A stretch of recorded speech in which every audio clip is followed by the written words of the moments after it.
Welcome to Movies That Matter, the podcast about recent films going above and beyond the call of box office returns to boldly explore a social issue affecting people's lives.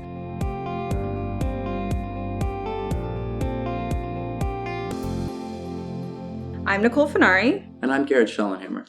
And what movie we're going to overanalyze this week? Serenity. So directed by Stephen Knight, the film stars Matthew McConaughey, Anne Hathaway, Diane Lane, Jason Clarke, I apologize, Jimon Hounsou, and Jeremy Strong, and follows a fishing boat captain who is approached by his ex-wife to murder her abusive husband. What did you think? Well, let's just start with the fact that what I was going to say, and as you're reading the synopsis, I'm thinking the same thing. This movie is not what that synopsis is about whatsoever in any way, shape, or form. I mean, I like a good plot twist, but this was not even a plot twist. Like, I would not have probably gone to see this movie had I actually known the premise of what it was about. Because It wasn't, I was not wowed by this. I don't know. What are your thoughts on it? I intensely disliked it and wanted to leave. Yeah. I still think Tarzan is the worst movie I've had to sit through for this podcast. I was like, please let me go. Please let me leave. This is right up there. I almost texted you. I was like, don't go see it. Yeah, this one I can't even be like, see it on TV. Like, just don't see it. Like, there's no need. And when we get to my recommendations earlier, I can name the premise of the movie 6 other things to you that are going to be much better than to ever see this movie. And I actually, to kick things off, I might have in the podcast run, and we'll see if I ever top this in the future, the most technical, and yet almost like insignificant complaint about this movie. Like, the most random thing super bothered me about this movie, which was there were too many sound effects. That was everything had a sound effect, and it was like there was background noise, and you wouldn't have actually been able to hear the bottle open that loudly. Like, there was just like, it was like overproduced sound wise in a way that I can't even believe I noticed, but that's how bad it was. Well, it wasn't good acting either. Like, there was nothing in this movie that really drew me to be like, ooh, wow. That was some wicked hard dialogue to pull off with good acting, though. Well, sure. I give them credit for trying. So, I think Matthew McConaughey maybe did the best of everybody. He tried really hard. I would agree with that. Or Jimon, however you pronounce his name, Hounsou. Like, he was really good in a really stupid part. Diane Lane just didn't know what to do with the absolutely egregious dialogue that she was given. Well, and Anne Hathaway looked like she was literally struggling to spit the words out of her mouth. And I was like, I feel for you. It's rough for me to sit through, so I can only imagine, like, why she agreed to do this movie, why Matthew McConaughey agreed to do this movie. Yeah, you kind of wonder, like, what the pitch was and then how it changed over time. Because the whole premise of the movie, you pick up about, I don't know, not even a third the way into the movie, you're like, oh, okay, well, you could have saved the plot twist till the end and just blown everybody's mind, but they give it away throughout the whole movie. And so it's just kind of one of those things.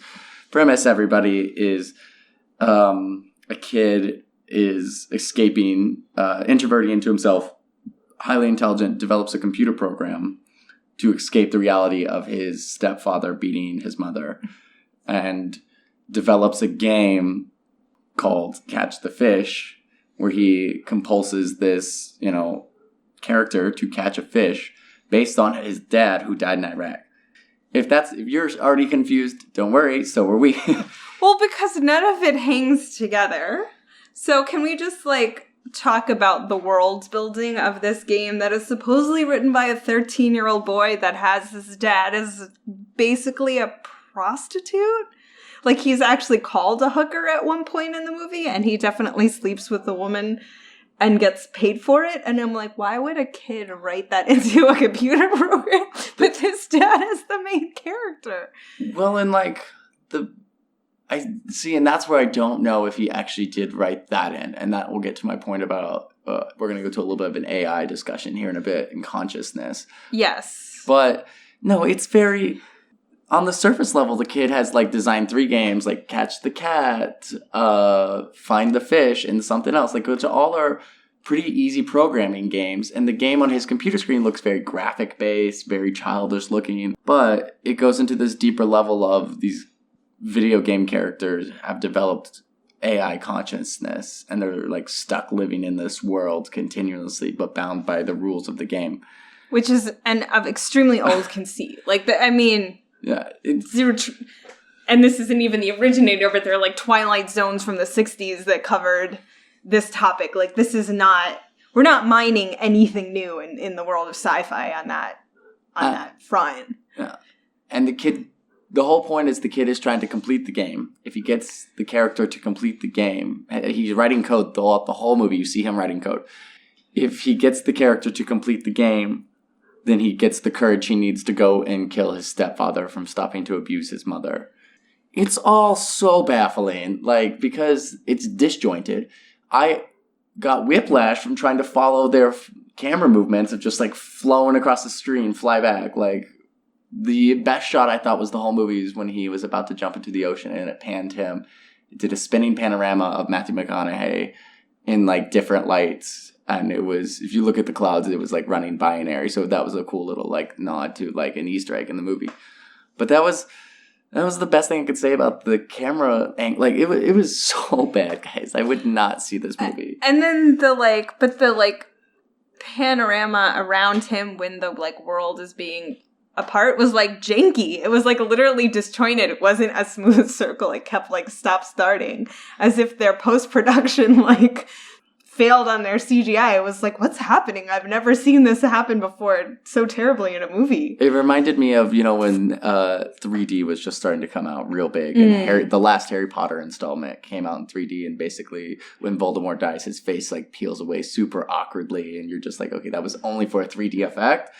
This was the same thing, but it wasn't a 3D effect. It was like literally cut, mismatched glass shroud tornado that like jointed itself and stulted, and it was terrible. The buildings were trying to dissolve. I'm putting that in quotes, but it didn't make any sense. It made no sense. And to your Easter egg point, like, so then they have this character played by Jeremy Strong who's supposedly like, he's in the game, he knows he's in the game, and he looked like he was just walked out of a series of unfortunate events, which was really jarring because I just finished watching the last season of that, and I was like, what is this character doing? Like, he just looked like he was in somebody else's movie as opposed to just being a little bit dissonant with the world. It was just like the sensibility was somehow off. Well, there was no continuity, and like, the characters let me start that sentence again. They are all on this island, but it's the only thing in the world. They don't know how they got there. They don't know what time it is. They don't know this and this and this. All these amazing things about, like, this world could have been created and based off a real place. You could have taken this movie much farther with the plot and be like, Plymouth is a made-up island off the coast of da-da-da-da-da. And, like, your characters would have never have known whether they were good or bad. But, like, that was the thing. There was no guessing whether this was real or fake halfway through the movie. Yeah. It was self-admitted that this is a computer program.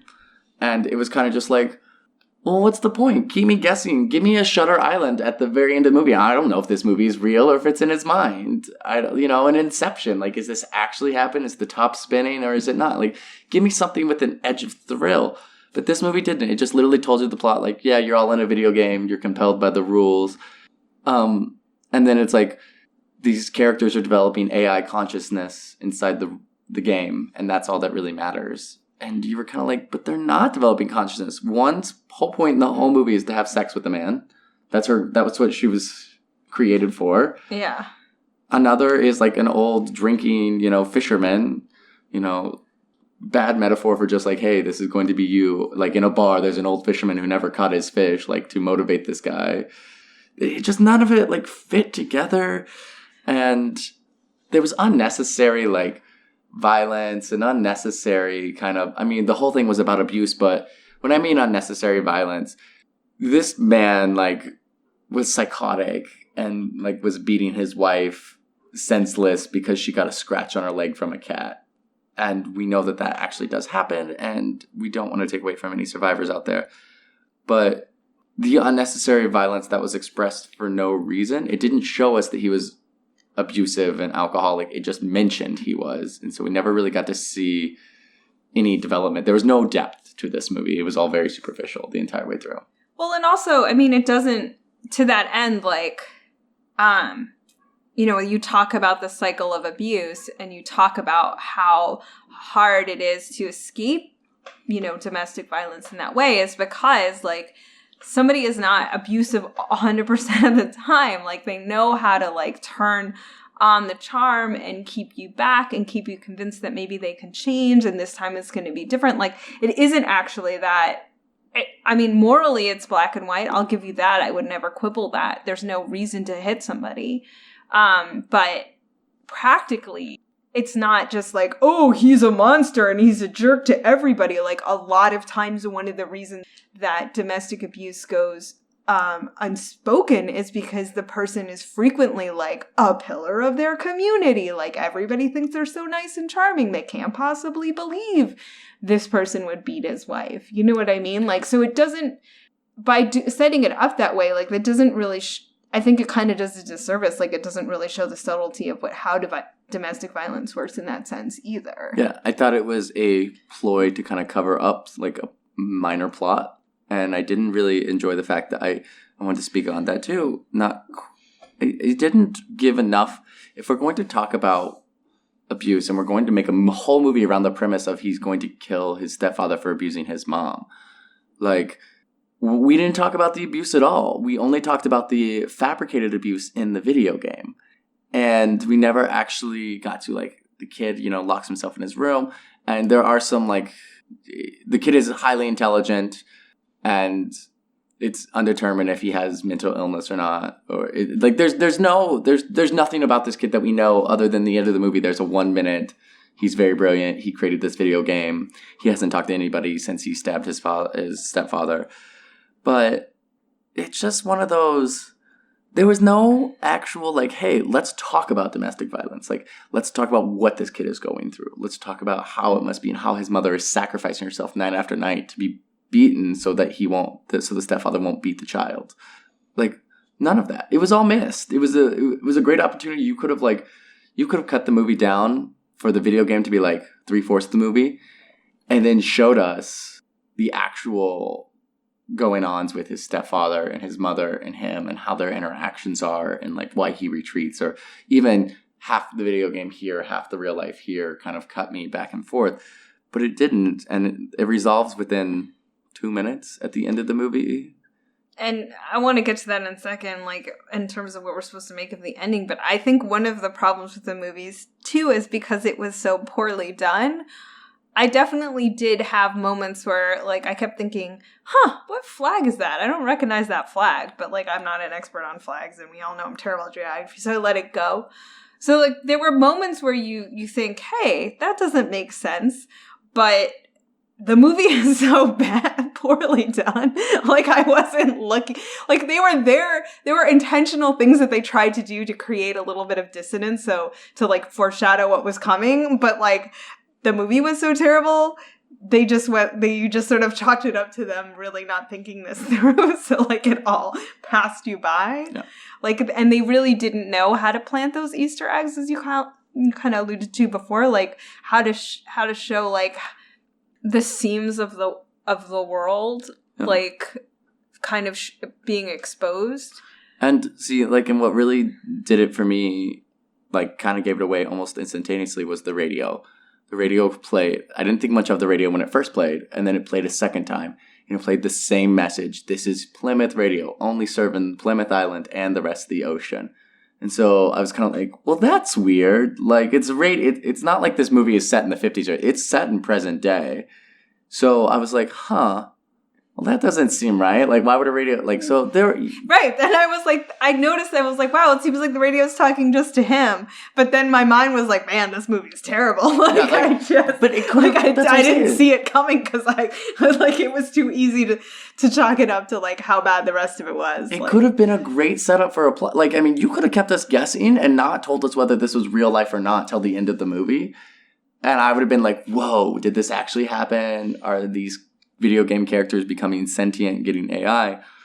Or is this all in this guy's head? Is he actually crazy? Well, and then, so I couldn't figure out the ending, like, the kid joins him in the game, and I'm like, did the kid commit suicide? Like, what are we supposed... I wasn't sure what we were supposed to make of the ending, either.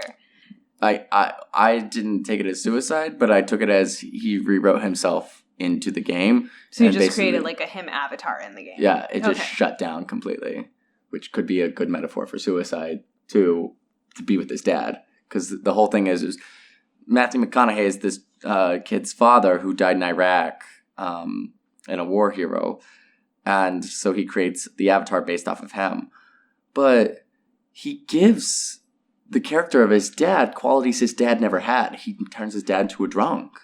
Like, he turns his dad into, like, pretty aggressive and violent, which is not, like, all the flashback memories we see of his father with him. So it's just, there was no continuity. This movie was not great. I literally almost texted Nicole. I was like, we don't see it. We'll find something else. Yeah. And so, and also, like, to the lack of continuity, they allude to the fact that Matthew McConaughey and Anne Hathaway somehow met in school. That's how she recognizes him. And I'm like, then there's this whole, again, for a game that a kid wrote, a very sort of disturbing sex scene between the two of them, where she alludes to the fact that he took her virginity at 16.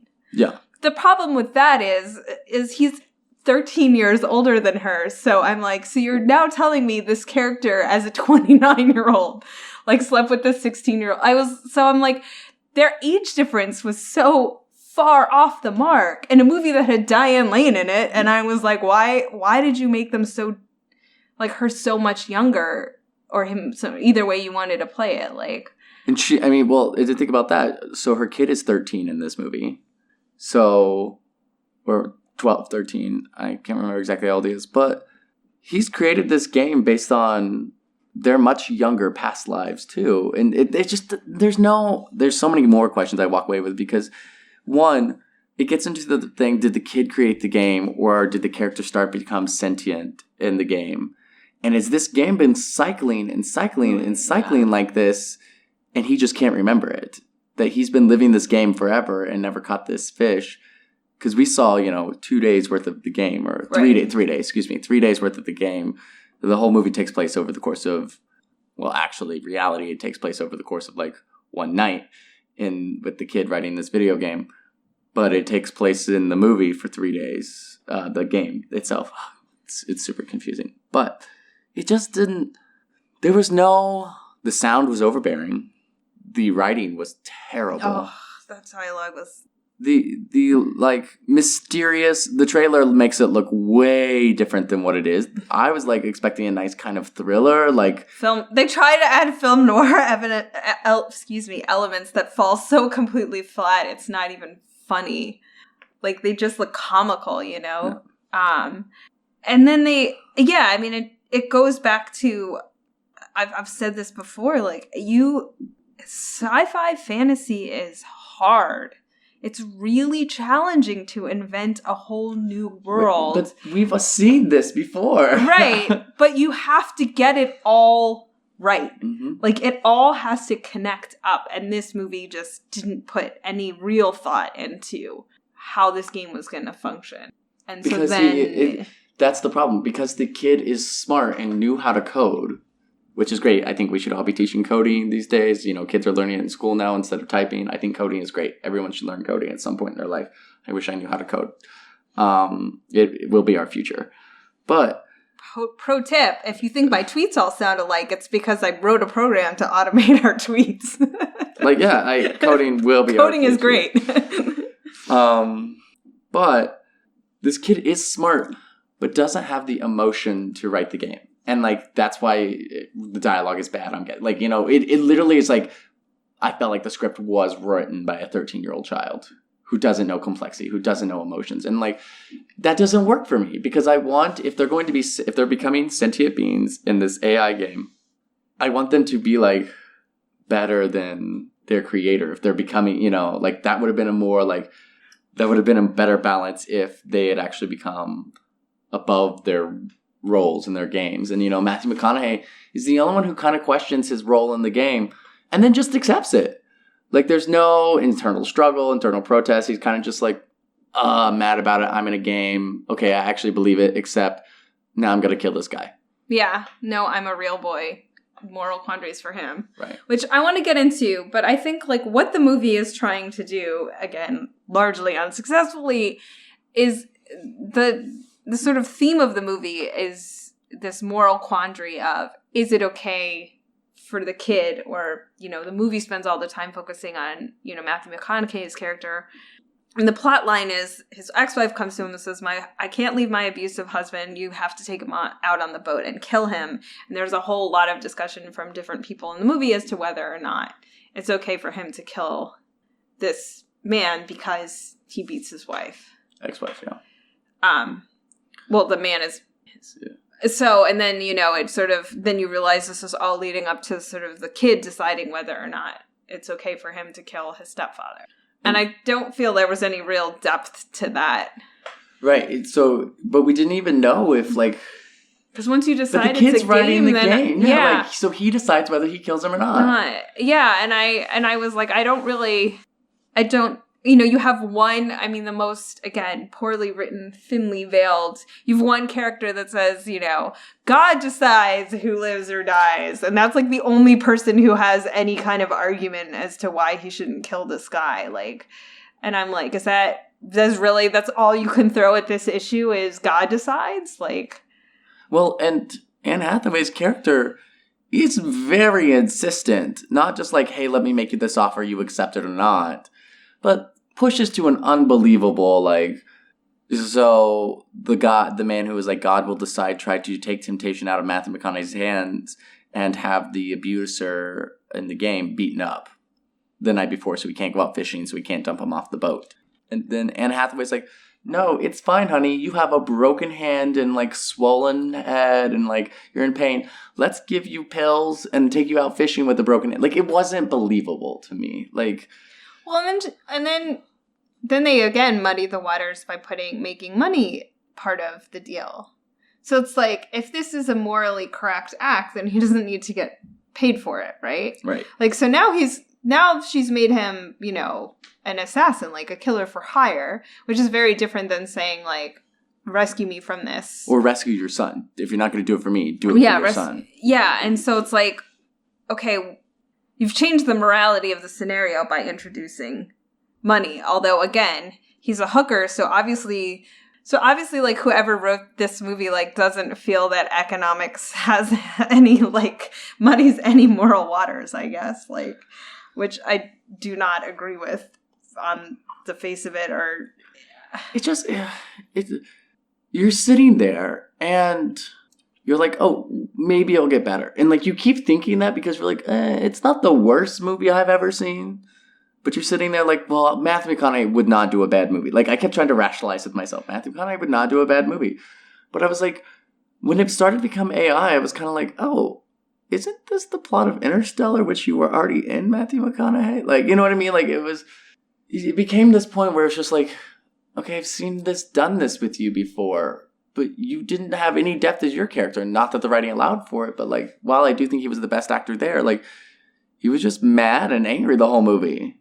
There was no range of emotion other than mad. Than anything.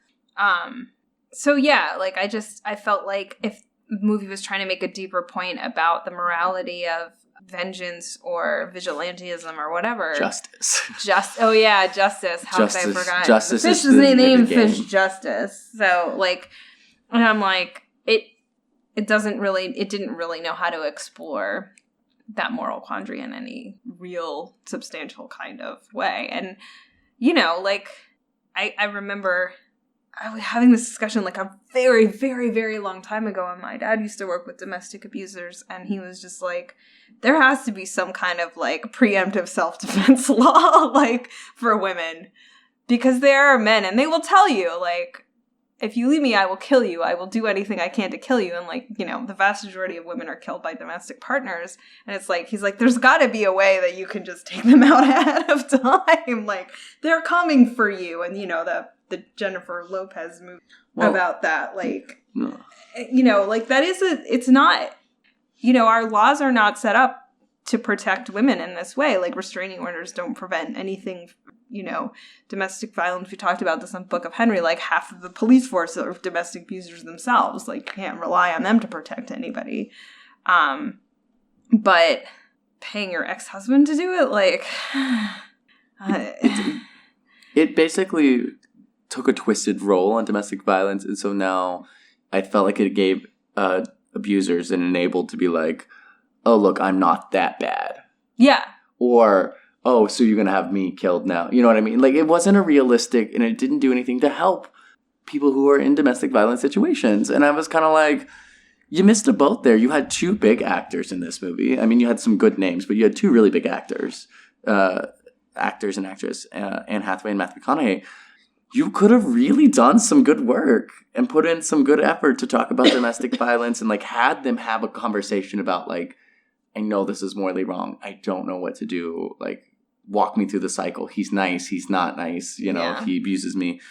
This kind of, and I know there are lots of different, confront the toll that it takes on a child. Right. Having to witness it. And, you know, I've worked at a domestic violence clinic for women. I worked with abusers in prison. Like, I've seen it all.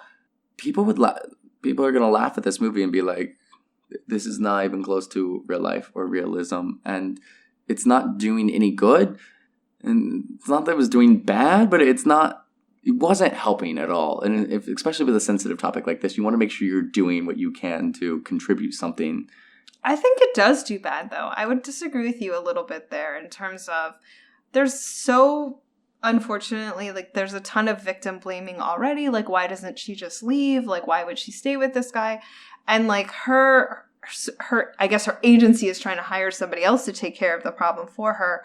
And she has all these, like, pseudo excuses as to why she can't leave. But I think if you're inclined to that mindset, it really plays into a victim blaming. I also think it was gross that it was a movie that was on the premise of domestic violence. And Matthew McConaughey, in my opinion, rapes his ex-wife, like, on the boat. Like, you know, the marital rape and ex-marital rape, I still think are rape.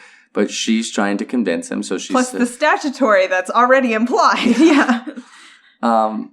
But she's trying to convince him, like, hey, I'm still in love with you. And he's like, don't bullshit me. Yeah. You know, I don't. And then he sees the bruises on her. And then this is what gets me. This is the moment in the movie I was like, okay, guys, I can't. This is so bad. He sees the bruises on her and then basically caresses her, says everything's all right, gives her a false sense of, like, I'm here for you. I'll trust you. Ends up having sex with her, taking her on the boat right there, very more forcefully than I thought was probably necessary. And then once he is done ejaculating inside her, he pulls out, he looks at her, he goes, I win. No, that's totally the opposite of what happened. No, he's like, now I win. No. Okay, my read on that scene is entirely different. She comes, he pulls out without finishing, as if to say, like, this was just to exert my power over you. Like, I didn't even take my own satisfaction. Like, you see her, you know, moaning and groaning and having an orgasm. You don't see him.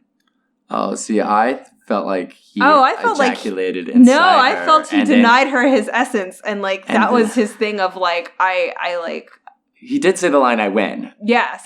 But I thought he was trying to say I win on the other guy. Now I'll always be better than him. And yeah. Oh, totally. By satisfying her. By giving her the orgasm. I think we're in agreement on that, but I think it's interesting because I saw that scene as, like, him taking his power over her and still being like, I will always be the only one who can. Oh, totally. Yeah, that message I think is the same, but I disagree that he ejaculated. I mean, we'll never know, and boy, do I not feel like we're watching the movie to come to that conclusion.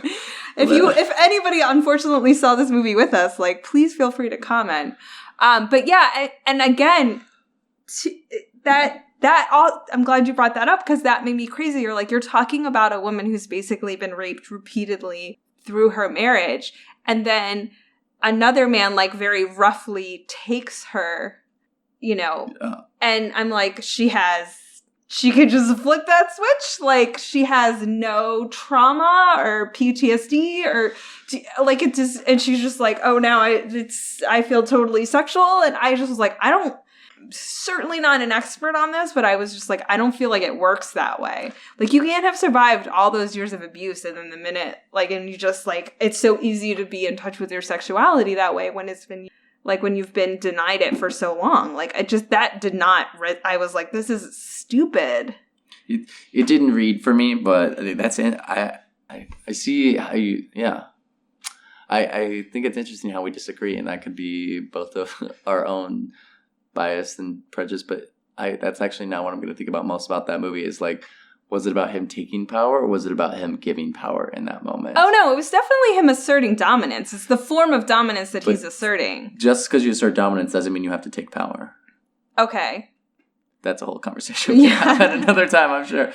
I think, like, him and with Diane Lane, too, he kind of implies, like, this is for you. I'm not really getting that much out of it other than the money. I don't know. So it seems like that's the track record with him. He's an overly sexual creature in this movie, which is also weird if you think about his younger son wrote it. Well, yes. AI, sentient beings, developing consciousness in a video game. Or was it just all scripted? Right. So then, inadvertently, I would argue, this movie steps into another well-mined territory of, you know, consciousness and sentience and what that means and, you know, like the singularity when, you know, all our AIs actually become sentient and able to think for themselves, you know. Well, you know, I mean, you have back to, like, the, Terminator, but again, before that, like, this territory has been well-mined by sci-fi for a very long time. But that brings me, let's just go full circle. That's not what the trailer showed me. And I'm okay with trailers differing a little bit from their movie. I wouldn't have gone to see this movie if I thought it was about an AI sentient being. I don't think it, yeah.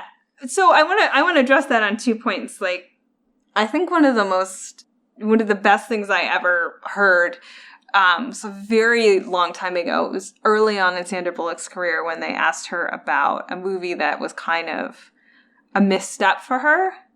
And she sort of patiently said, like, look, you get a script and you sign on to that script. And somewhere between you getting that script and the final product, so much can change. But you've committed to the project and there's very little that you can do about it. And you don't always notice or see how things are getting shifted in a way until it's all said and done. And then you have the presence of mind at the end to sort of look back and think, wait, this isn't what I thought this was. So I very much wonder with the trailer and with Matthew McConaughey signing on to a picture like this, like, did something migrate away from whatever this was trying to be? Yeah, and they were too afraid to show real scenes of domestic violence. Like, is it possible that this wasn't the movie that he signed up to do? Either of them. I mean, I find it very hard to believe Anne Hathaway would sign up to do this movie freely without, because she's a pretty proactive person and she likes roles that make a difference and make a point. And Matthew McConaughey has gotten some iconic roles over the years. You know, just didn't feel. I don't know. And maybe you're right. And to the point, like, let's give them the benefit of the doubt. But it's just. It wasn't directed well. It wasn't shot well. Sound effects, visual effects.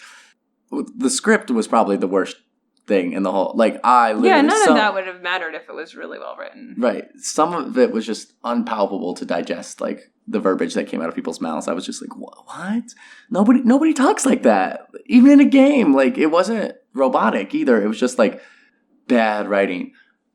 It reminded me of White Boy Rick. Like... he was in that movie too, so I don't know. These are two Matthew McConaughey movies we haven't really enjoyed recently.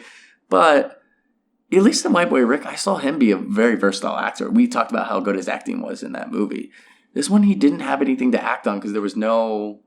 I mean, he literally was playing a scripted part of a scripted part. Like, he's a video game character who had to be in the confines of his video game. And limited vocabulary, limited movement, yada, yada, yada. So it's just kind of like... I'm not in love with it. So. Yeah. Well, let's wrap up early then. I don't think there's too much more to mine. For social impact score, because the scale goes from 1 to 10. I can't give you a negative. Like, I'm going to give you a 1. It was a 1 for me too. Yeah. Only because I think it opens a door to talk about things if you want to. I mean, and it seems to like slam that door behind it. So please tell us something that we should see or read or do instead. Yeah. Okay. So with science fiction and mining for things that have already been done, if you want to watch movies that really make you worried about AI and sentient being, I'm going to recommend Ex Machina. Like, so good. Blows you off your feet. So much. I'm also going to recommend this literal thing that we have been doing, Westworld, recently. The new re-release of Westworld. If you want to be confused, not know who's real, not know who's a machine, not know if they have consciousness or not, and the whole, like, discovering sentient, Westworld is a great start. It's, there's 2 seasons of it right now, 20 episodes, or no, 7, I don't know. It's either 7 or 10 episodes a season, I can't remember right now. But it's super confusing, and it's hard, and it makes you think and, like, ask yourself some real questions about what's around you. So those are my 2 if you want to go see some actual AI. Yeah, on the note of like a really well done movie, in my opinion, about what constitutes humanity. So unfortunately, I read the book and I saw the movie and disliked both. The Kazuo Ishiguro and Never Let Me Go got a lot of attention, where the movie Moon, directed by David Bowie's son, actually, his first movie, starring Sam Rockwell, covers the same territory and just in the most elegant, deeply moral, deeply questioning, deeply humane way of exploring, again, a moral quandary. And that is like, and I couldn't believe Never Let Me Go got so much attention. It was just not well done. And it was basically like somebody who doesn't know the sci-fi world trying to step in there. And it's like, hey, other people have done this. You really have to know know the history before you walk into something like you think you've invented this genre. So yeah, if you haven't ever seen the movie Moon, please go out and see it. It's amazing. And you'll recognize the soundtrack because it comes up in trailers for other movies all the time. But not surprisingly, the director really knew his stuff musically. All right. My last recommendation, just to kind of wrap it up. Go for it.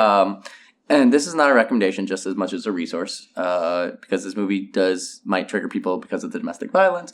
And we know there's many people suffering from domestic violence. So if you're listening to our podcast and you're a victim of domestic violence, we do want you to know that you can reach out to people. There's a national hotline at 1-800-799-7233. Okay, well, we hope you enjoyed this episode. Reach out to us with all your comments about this movie, which I'm sorry you saw. So we have a Facebook page, our website, moviesthatmatterpodcast.com. You can find us on Twitter at moviesmatterpod. Any number of ways. People have been leaving comments on the website, so go ahead and tell us what we got wrong and how much you love this movie. I dare you. And remember, movies matter. And so do you. We'll see you next time.